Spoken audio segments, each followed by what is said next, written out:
여호수아서하고 그다음에 이제 사사기하고 룻기는 이제 사사기 배경이니까 이 세 부분도 사실 중요한데 재밌기는 왕국사가도 재밌고 이 세 부분은 가나안 정착기 안에서 왕국사로 넘어가는 그 과도기에 이 여호수아 시대하고 여호수아 시대가 가나안 정착기니까 가나안 정착기하고 왕국사로 넘어가는 과도기가 이제 사사 시대니까 그래서 왜 왕국사로 넘어가게 됐는지 두 가지 이제 관점이 있다면 하나는 영적인 관점, 두 번째는 이제 사회적인 정치적인 관점 그런 이야기를 하고 그다음 왕국사 넘어가고 이제 이야기가 전개가 될 것 같아요. 왕국사는 가장 중요한 게 왕들의 이야기보다는 신명기적 역사서 관점에서 선지자들의 역할이 굉장히 이제 중요하다. 역대기 역사서 같은 경우는 왕이 이제 중심이죠. 예를 들면 다윗 왕 같은 사람이 이제 중심 인물이고 신명기 사관 같은 경우에는 선지자들이 대거 출연해서 왕이 하나님의 어떤 대리자 역할을 해야 됨에도 불구하고 그것을 하지 못했을 때에 대안적인 인물로 선지자들이 대거 출연하게 되는데 그것이 이제 사사시대 때 이렇게 그 어떤 이스라엘 백성들의 죄악의 굴레 이런 것들이 왕국시대 때에도 이제 재현이 되면서 사사시대 때는 사사들이 이제 어떤 역할이었다면 왕국시대 때는 삼중직 중에서 선지자들의 어떤 역할들이 굉장히 강조가 되고 그렇죠. 그것이 이제 오늘날 지금의 어떤 이 시대적 배경하고 다르지 않다. 그래서 이제 사사 시대의 영적인 흐름과 왕국 시대의 영적인 흐름과 지금 이제 시대의 영적인 흐름이 이제 유사성이 있습니다. 기도하고 시작합니다. 좋으신 하나님 감사합니다. 오늘도 우리가 이 밤에 함께 말씀 앞에 섰습니다. 또 말씀을 주목하고 또 특별히 오늘부터 시작된 역사서를 우리가 깊이 볼 때 이 역사서 전에 또 하나님께서 말씀하셨던 것과 역사서가 시작된 이후에 계속해서 우리에게 말씀하시는 바를 성경을 통해 깊이 보고 깨닫는 시간이 되게 해주시고 우리가 하나님의 역사를 주목하여 나갈 때에 하나님의 나라라고 하는 커다란 그림을 함께 바라보면서 하나님의 섭리를 이해하고 말씀의 기록을 통해 관찰할 수 있는 귀한 시간이 되게 하여 주옵소서. 예수님의 이름으로 기도합니다. 준 프린트물은 이제 특별히 역사서로 우리가 이제 들어가니까 역사서에 대한 이해, 성경적인 어떤 이 구조 이렇게 하는데 딱 보면 다 알아요. 근데 이제 예언서 같은 그 율법서 같은 경우는 우리가 다 이제 아는 바고 역사서를 들어갈 때 중요한 게 사관이 두 개가 있는데 신명기 사관하고 역대기 사관이다.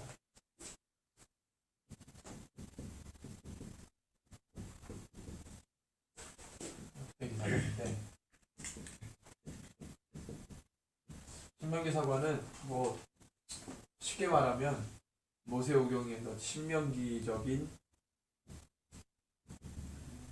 모세의 설교, 율법을 풀어쓴 설교가 역사를 보는 기준이 된 거지. 신명기적인 어떤 이 컨텐츠들이 역사를 이해하는데 기준적인 관이 돼서 신명기의 내용을 가지고 역사를 봤다는 거죠. 역대기사관은 중앙성소, 특별히 이제 예루살렘 성전의 회복,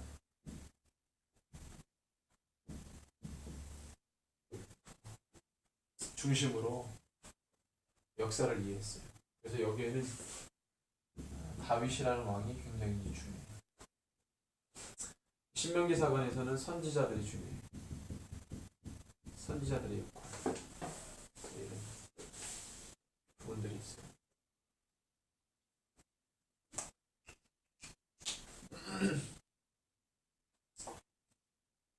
모세오경 중에 하나의 신명기의 신학으로 본 역사서를 말하죠. 신명기 역사서. 소위 신명기 신학은 화복사상. 우리가 신명기 할 때 나왔던 것이 화복사상. 그것으로 이제 보는 거죠. 그래서 하나님 말씀의 순종과 불순종에 따라서 이제 화와 복의 섭리를 이제 말하는 거죠. 그래서 이 구조로 가요. 이 구조로. 신명기 사관으로 본 역사서들은 이 구조로 가는 거죠. 여호수아서, 사사기, 룻기, 사무엘상 하, 열왕기 상하가 이제 신명기 역사서에 들어가고, 역대기 역사서는 이 생성 원인이 포로 이후에 이스라엘 백성의 정체성과 그들의 신앙 회복에 있기 때문에 신명기 역사서는 좀 다른 관점의 또 다른 역사서가 굉장히 기술이 돼요. 성전 예배, 예루살렘 성전 예배, 성전의 회복, 다윗 왕국의 회복, 이런 신학들이 역대기 사관의 주를 이뤄요. 그래서 이 성전 회복을 간절히 바라는 신앙이 역사서, 역대기 역사서의 주된 내용입니다. 자, 때문에 과거 신명기 역사서에서 하나님께 사랑하셨지만 결점도 기록했던 믿음의 영웅들을 역대기 역사서에서는 초인적인 인물로 다루고 있습니다. 그래서 부정적인 요소는 다 뺐어요. 예를 들면 다윗의 어떤 행과 솔로몬의 우상 숭배 이런 건 역대기 역사관에 없고, 신명기 사관에는 뭐 디테일하게 다 나오죠. 그래서 이 역대기 사관에서는 이 영웅들 그들이 회복할 영웅들의 그 어떤 이상적인 왕의 모습을 다 그려내죠. 그래서 이제 포로기 이후에 백성들은 잃어버렸던 성전과 왕권을 회복해야 되기 때문에 굉장히 이런 부분들을 부각시킬 수밖에 없었어요. 특별히 이제 에스라 같은 경우에는 말씀으로 이 흩어졌던 유대 민족들을 규합시키면서 다른 것이 아니라 이 말씀으로 잘 양육받아서 세워져야 되기 때문에 이 말씀의 성전, 이것을 이제 굉장히 중요하게 여겼고, 그러면서 말씀 운동이 막 일어나면서 이제 그런 것들이 성전 회복의 매칭이 되는 거죠. 그래서 역대상하, 에스라, 느헤미야, 에스더가 역대기사관입니다. 예언서는 이제 뭐 역사서를 이야기할 때 예언서는 빼놓을 수 없기 때문에 예언서 4권, 대예언서는 이제 이사야, 예레미야, 예스겔, 다니엘, 소예언서는 12권, 호세아, 요엘, 아모스, 오바댜, 요나, 미가, 나훔, 하박국, 스바냐, 학개스가야, 말라기 이렇게 12권, 총 예언서는 16권. 시가서는 이제 욥기, 시편, 잠언, 유사. 그래서 밑에 이제 구조 보면 모세오경이 있고, 그 다음에 이제 역사서와 예언서가 이렇게 하나의 역사서를 이루고 시가서가 이루고,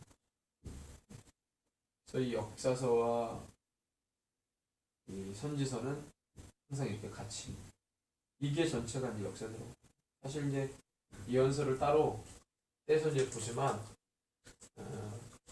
성경을 배우는 상황에서는 역사서 따로, 선지서 따로 배우면 도대체 이게 매칭이 안 돼요. 그래서 꼭 배울 때는 같이 배워야지. 시대. 그래서 이걸 내가 4개의 시대로 나눠가지고 정리한 게 있는데, 그걸 이제 가지고 보면 그냥 보면은 뭔 소리인지 모르고 그걸 가지고. 근데 A4로 뽑으니까 너무 작아가지고 이걸 좀 크게 뽑아야 될 것 같아. 아니면 여기다 띄워놓고 보든가, 아니면 이거 뽑을 때 좀 크게 해서 뽑던가 해서 했으면 좋겠어. 다음에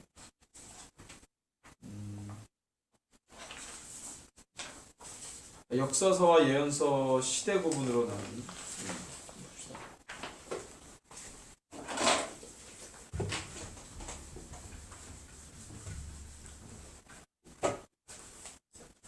자, 출애굽 시대는 모세오경이죠. 창출, 레민, 신, 출애굽 시대. 그 다음에 시대가 이제 출애굽 시대, 그 다음에 가나안 정복 시대, 사사 시대, 단일왕국 시대, 분열왕국 시대, 포로기, 포로 귀환 시대. 그래서 출애굽 시대는 모세오경이 출애굽 시대에 해당되고, 가나안 정복 시대는 여호수아서, 사사 시대는 사사기, 룻기고, 단일왕국 시대는 사무엘상 1장부터 사무엘하, 열왕기 상 11장까지. 그 다음에 역대기는 역대상 10장에서 역대하 9장까지. 왜 10장부터냐? 역대상 1장에서 9장은 무슨 내용으로 되어 있다 그랬어요? 족보로 되어 있어요. 족보. 그러니까 이제 빼고 그 다음 이제 분열왕국 시대는 이제 열왕기상 12장에서 왕하시 25년까지. 역대기사가는 역대하 10장에서 역대하 36장 16절까지. 신명기사가는 포로기 시대라든지 포로교환 시대에 대해서 언급이 없고, 역대기사가는 이 포로기와 포로교환 시대가 기록되어 있어요. 왜 그렇겠어요? 역대기사가 역대기 신학 자체가 언제 형성됐다고? 역대기 신학 자체가 형성된 게 포로귀환 시대 때 형성됐어요. 그래서 포로기 시대와 포로귀환 시대까지 기록이 되어 있는 거예요. 신명기사는 그렇죠. 그래서 시대별로 분열왕국 시대를 보면 우리가 가장 복잡해하는 데가 분열왕국 시대와 예언서, 선지서의 교착 구간이에요. 교착. 이 부분을 굉장히 힘들어요. 예를 들면 이사야 선지자가 언제 사역했어요? 이사야 선지자의 내용을 다 이해하려면 66장까지 다 내용을 이해하려면 그가 언제 사역했는지를 알아야 돼요. 이사야 같은 경우는 언제 사역했어요? 우시야. 우시야부터 우시야, 요담, 아하스, 히스기야까지. 그 다음에 미가 같은 선지자는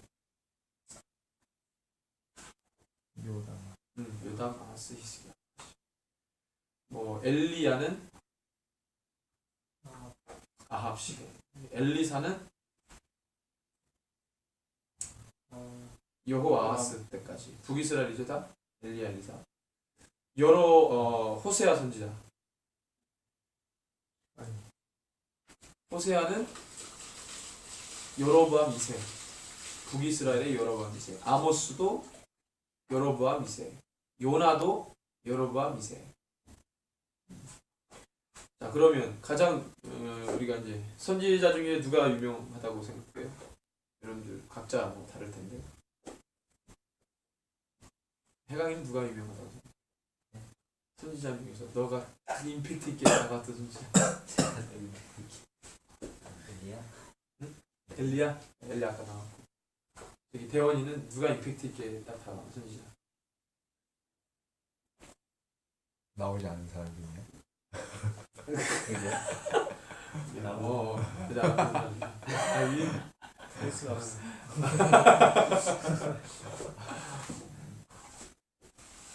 뭐 예레미야? 예레미야는 언제? 내가 예레미야를 얘기하려고 했는데. 예레미야는 언제? 포로기 시대. 응? 예레미야는 포로기 시대? 거기 남유다 남유다지. 남유다에서 생겼지.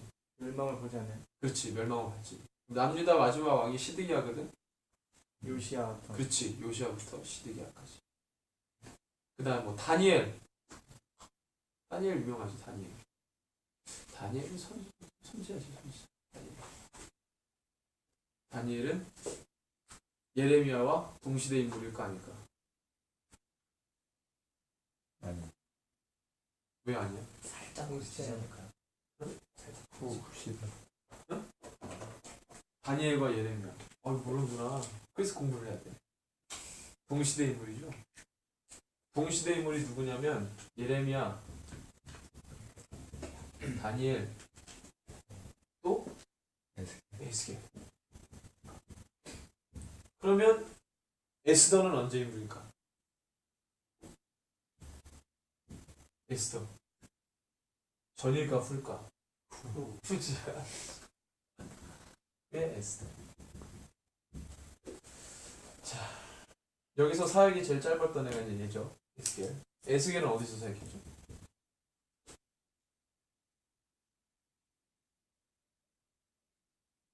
사역지. 에스겔 사역지. 바벨론이고. 다니엘은 바벨론과. 그렇지. 예레미야는 남유다. 근데 다니엘도 바벨론, 에스겔도 바벨론인데 달라요. 급이 달라. 다니엘은 바벨론 중에서 어디? 왕궁이죠. 급이 달라. 에스겔은 남민족. 난민촌에서. 그죠? 아, 난민촌에서. 급이 다르죠. 이게 가장 오래 사역한 사람은 다니엘이지. 바벨론 느부갓네살부터 저기서 누구까지? 고레스 왕. 그렇지. 페르시아의 고레스까지. 엄청 오래 했지.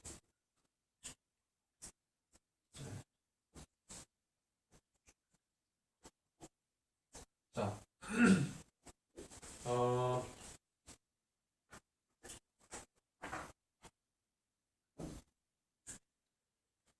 자, 남유다의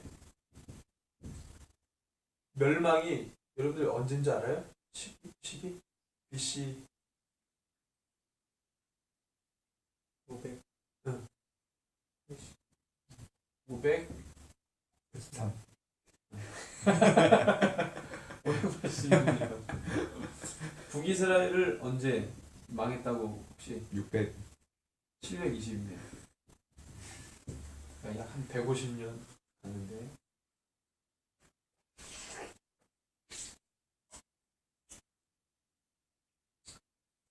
자, 612년, 그다음에 609년. 612년은 무슨 해냐면 바벨론과 애굽이 싸워가지고 바벨론이 애굽을 완전히 무너뜨린 해예요. 그 싸움에서. 바벨론이 애굽을 완전히 무너뜨린 해. 그러니까 애굽이 이 중동의 패권을 페르시아에게 완전히 빼앗긴 해요. 빼앗긴. 그 612년. 그래서 그 팔레스타인 지방에 이 영향력을 행사해 왔던 애굽이 공식적으로 이 해를 기준으로 바벨론과의 전투에서 침으로 팔레스타인의 영향력, 지배력을 상실하게 돼요. 그래서 바벨론이 어디로 남하합니까? 어디로 내려오죠? 남유다로 내려. 북이스라엘은 이미 망했고 아수르에 망했고 아수르를 점령시켜 무너뜨렸던 바벨론이 마지막 애국과의 싸움에서 이김으로 팔레스타인 패권을 바벨론이 가져가지. 그러면서 바벨론이 어디로 내려와요? 남유다로 남하하는 거예요. 그래서 남유다를 이제 계속 포위하죠. 그래서 1차, 2차, 3차에 거쳐서 포위를 해가지고 누구를? 남유다 포로들을 끌고 가. 1차 포로, 2차 포로, 3차는 멸망하는 586년. 1차 때 누가 끌려가요? 그렇지. 이때 다니엘이 끌려가. 그 다음에 2차 때 누가 끌려가요? 에스겔이 끌려가. 1만.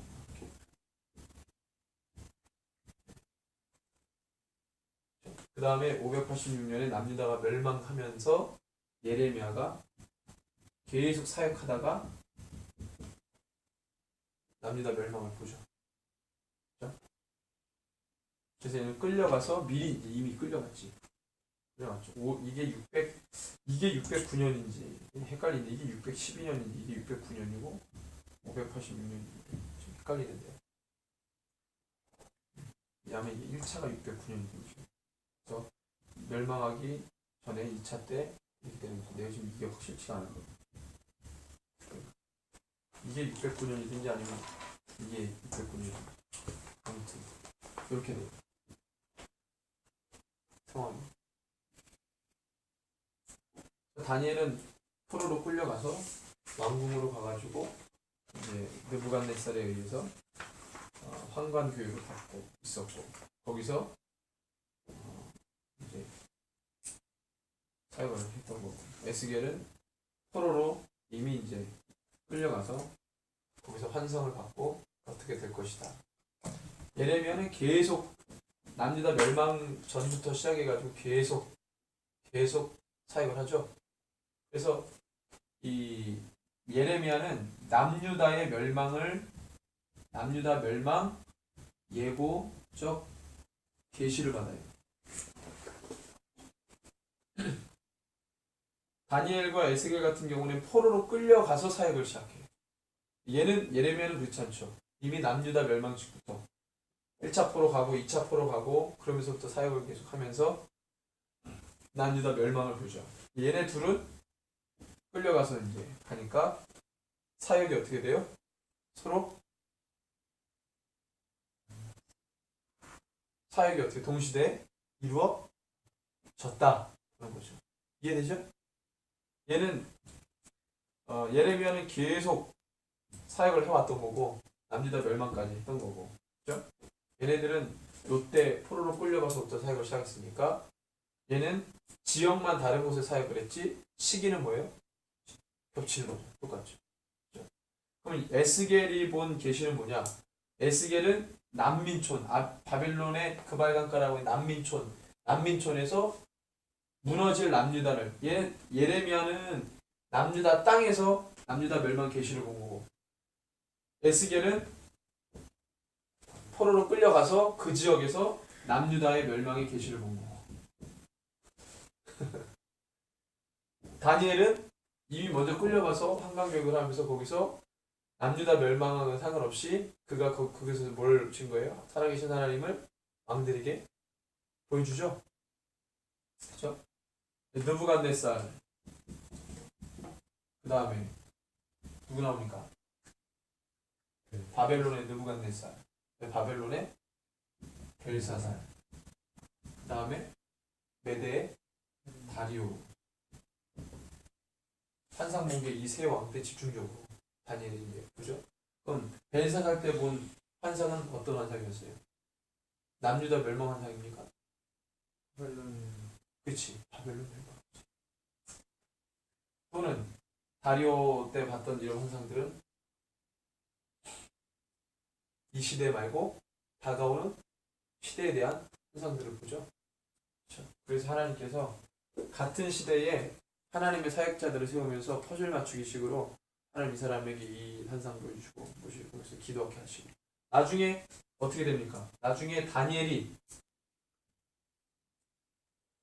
누구의 글을 읽고 포로 70년에 대한 이 계시를 이해합니까? 예레미야. 그렇지, 예레미야의 글을 읽고. 왜 하나님께서 예레미야에게 뭘 약속해 주셨어요? 70년, 포로 70년. 이것을 다니엘이 그죠? 그게 어디에 나옵니까? 다니엘서 9장에 나옵니다. 9장. 볼까요? 지금 손질.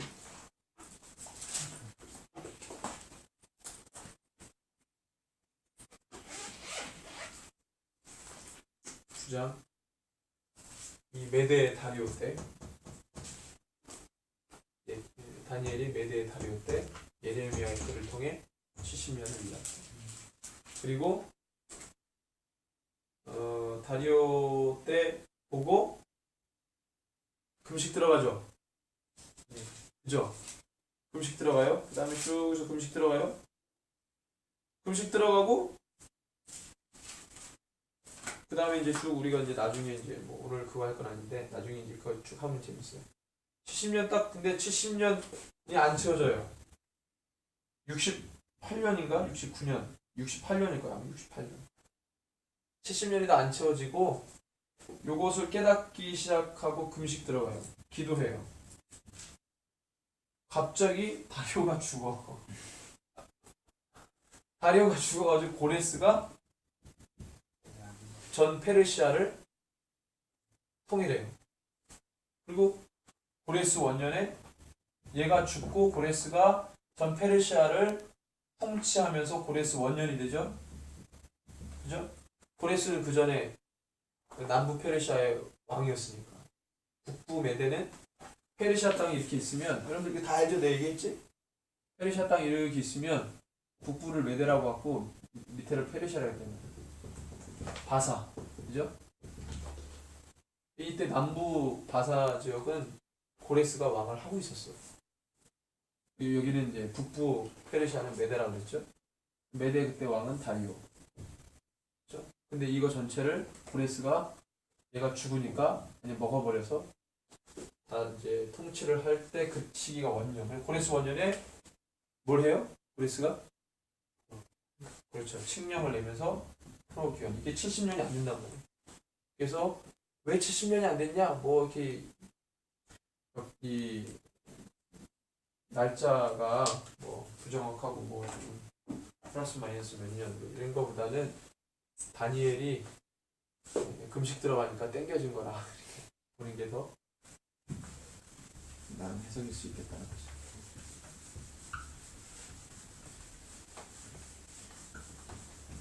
그래서 역사서는 그 선지자들과 같이 보는 것이 좋겠다.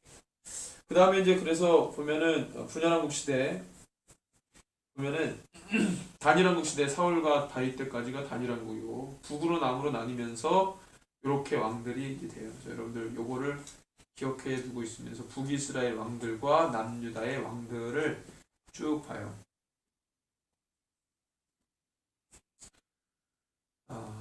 쭉 보면 여러분들이 이제 어느 정도 왕국사를 좀 이해할 수 있지 않겠는가.